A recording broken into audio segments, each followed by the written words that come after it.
বলেছেন।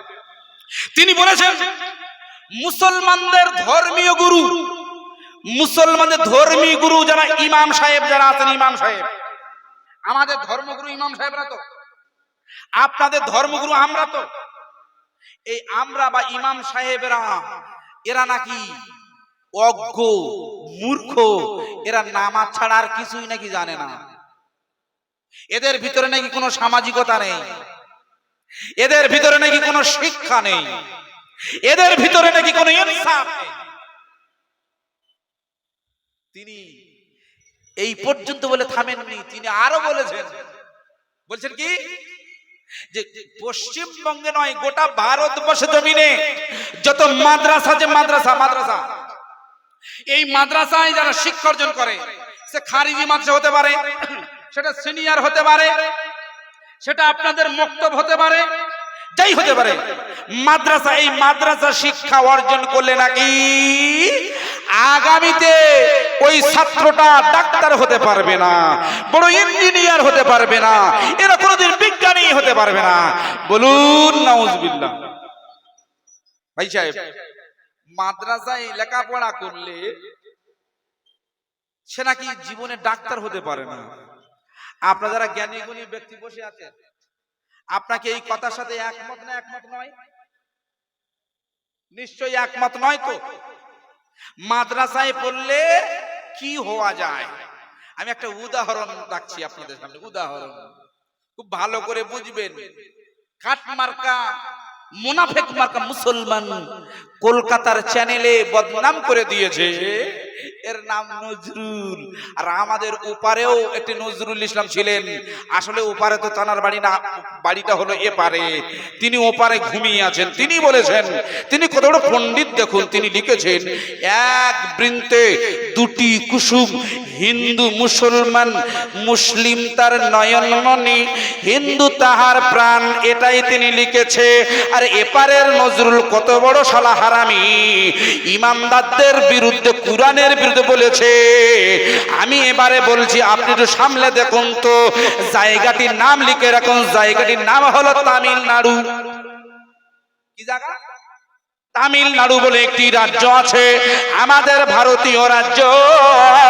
ওই তামিলনাড়ুতে একটি মসজিদ ছিল, মসজিদি, ওই মসজিদটির নাম হলো রামেশ্বরম জামা মসজিদ।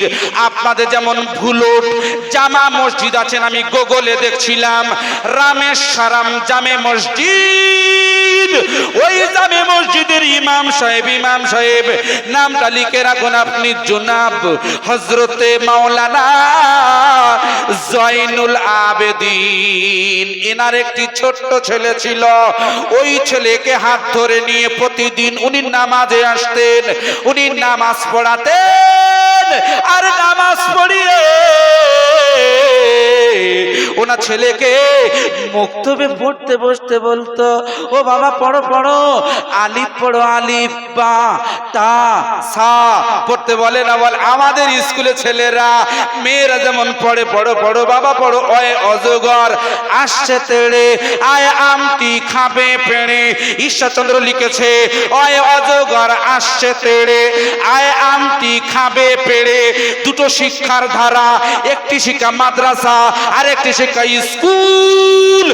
স্কুল বলে শেখাচ্ছে ছেলেদের, ছাত্রদের, ওই অজগর আসে তেড়ে, আয় আমটি খাবে পেড়ে।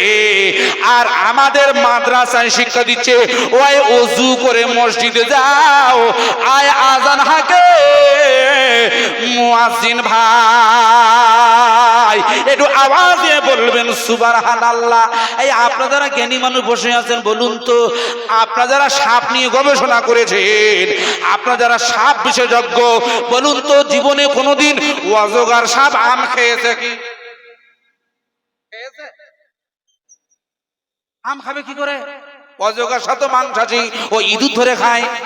পোকামাকড় ধরে খায়, জীবনে আম খায়নি, তবে ঈশ্বরচন্দ্র লিখে দিয়েছে উনি নাকি মারাত্মক পণ্ডিত হতে পারে, তবে কুরআনের ভাষ্য মতে উনি পণ্ডিত নয়। আরে অজগর সাপ কি করে আম খাবে? আম খেতে পারে না। তাই মাদ্রাসা শিক্ষাটাকে বেশি বেশি প্রাধান্য দিন আমার বন্ধুরা। আমি যদি আপনাকে বলতে চাইছি, খুব ভালো করে শুনুন। যখন ওই ছেলেটি মানে জয়নাল আবেদিন সাহেবের ছেলেটি যখন বসে বসে পড়ছে আলিফ বা তা আলহামদুলিল্লাহ রাব্বিল আলামিন আলিফ লাম মিম জালিকাল কিতাবুল লা রাইবা ফি, উনি কুরআন পড়েছেন, হাদিস পড়েছেন, তামিলনাড়ুর বিশ্ববিদ্যালয় পাশ করে, অক্সফোর্ড বিশ্ববিদ্যালয় পাশ করে ওনার জীবনী গোটা ভারতবর্ষে যাকে মিসাইল ম্যান হিসাবে চেনে তিনি অন্য কোনো ব্যক্তি নয়, তিনি হলেন ডক্টর এপিজে আব্দুল কালাম। জোরে হয় না? মিসাইল ম্যান হিসাবে যাকে জানি আমরা। ইরান যে মিসাইল মারছে ইসরায়েলে, এই ভারতবর্ষের জমিনে এই মিসাইল, শুধু মিসাইল নয়, ভারতবর্ষের জমিনে যিনি অ্যাটম বোম তৈরি করেছেন, পারমাণবিক অস্ত্র তৈরি করেছেন, যিনি অণুটাকে ভেঙে ম্যাথমেটিক্সের অ্যাঙ্গেলে উনি পরমাণু অস্ত্র তৈরি করেছেন, অণুটাকে ভেঙে পরমাণু, মানে মারাত্মক গণিতের ফলাফল এই জায়গায় রয়েছে, আপনি জানবেন না। যাই হোক, আপনি এতটুকু শুধু শুনে রাখুন, আমাদের ভারতবর্ষের জমিনে যিনি সর্বপ্রথম অ্যাটম বোম তৈরি করেছেন তার নাম হলো ডক্টর এপিজে আব্দুল কালাম। এই ডক্টর এপিজে আব্দুল কালাম তার প্রাথমিক জীবনে তিনি সর্বপ্রথম পড়ে নিয়েছেন আলিফ বা তা সা জিম হা খ। একটু জোরে বলবেন না সুবহানাল্লাহ? আমাদের ছেলে মেয়ে যারা ছোট ছোট 4 বছর 3 বছর, আরে বক্তব্যে বানাবি কেন? বক্তব্যে সব ওই ইমাম সাহেব ফকির সাহেবরা সব থাকে, আমরা সব ইংলিশ মিডিয়ামে যা, মানে ABCD পড়ো, অ্যাপল বিতে বল, এই শিক্ষাগুলো আপনার সন্তান শিখছে।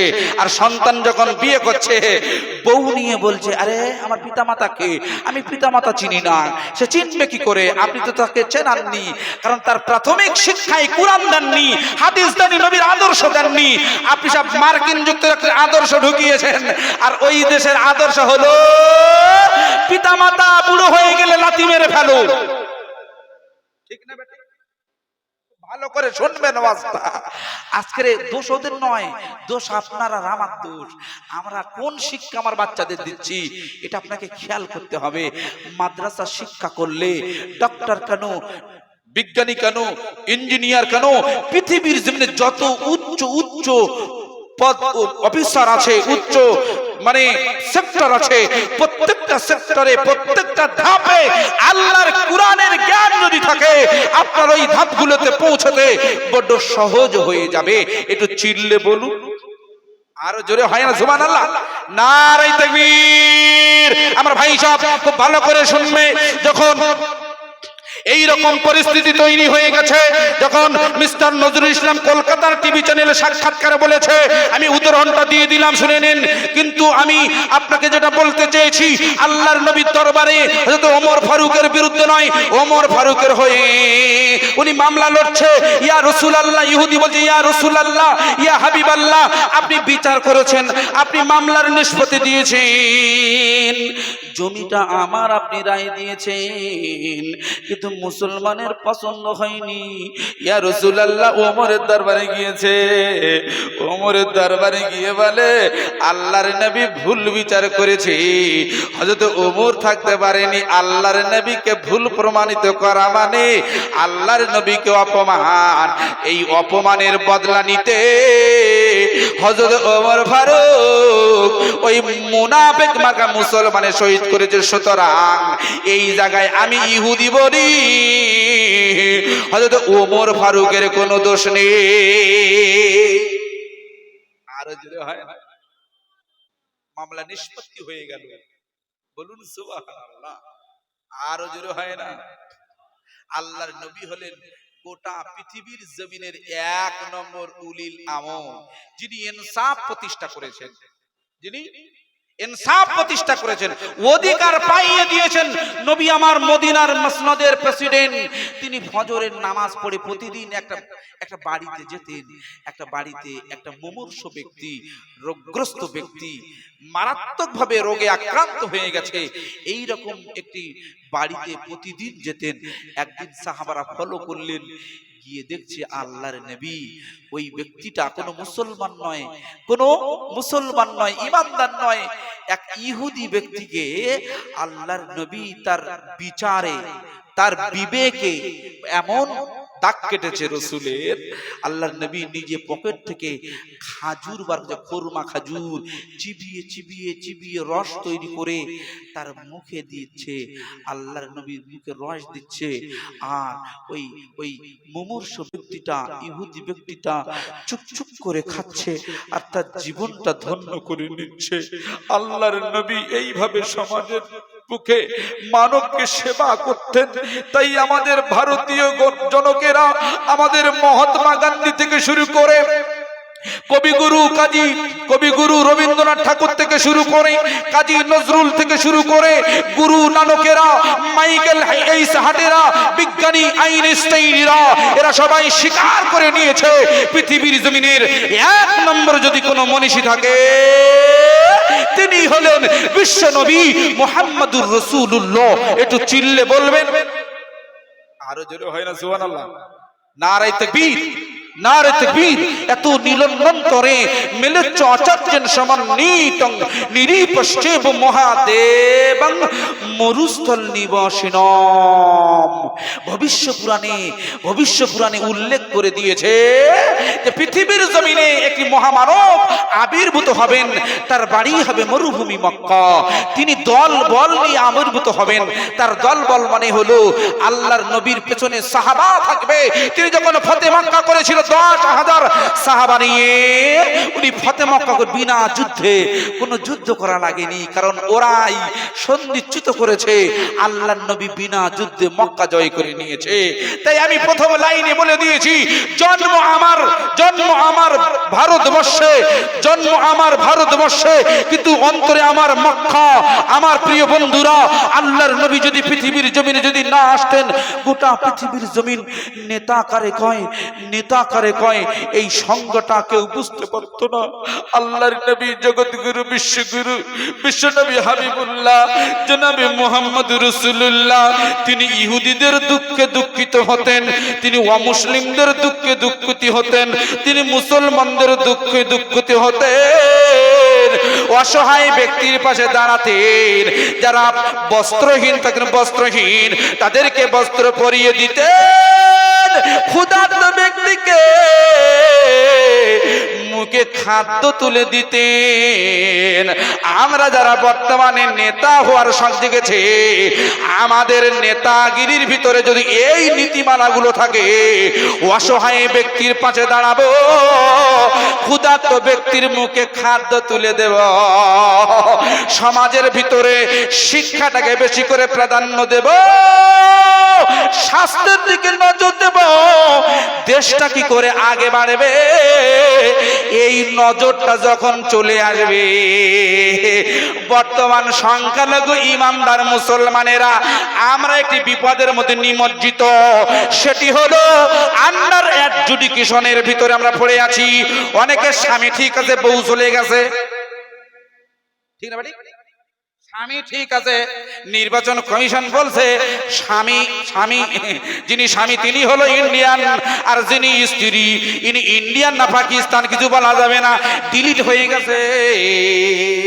আমার ভাই সব দরুদ শরীফ আল্লাহ, আচ্ছা সেটা ওয়াজের বাইরে বলতে হয়। ওয়ালা আলে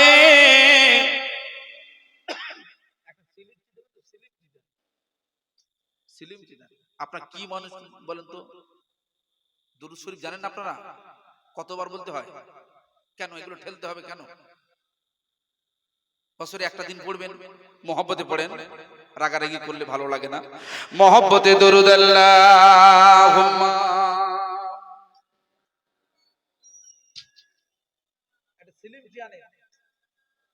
স্টেজ পরিচালনাগুলো করে কি? সিলিম জিরে পানি রাখতে হয়, অনেক ব্যাপার থাকে। দরুদ শরীফ ওয়ালা আলে।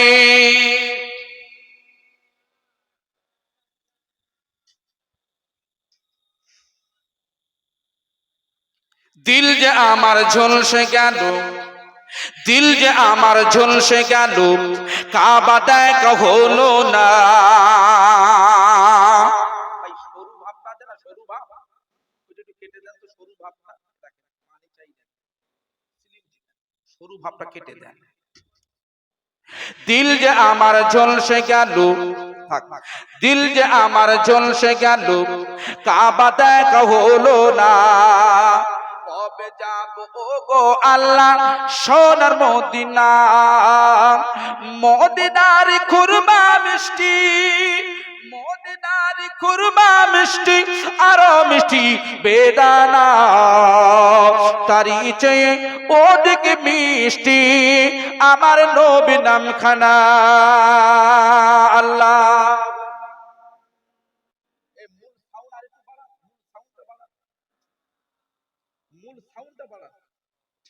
ওয়ালা আলে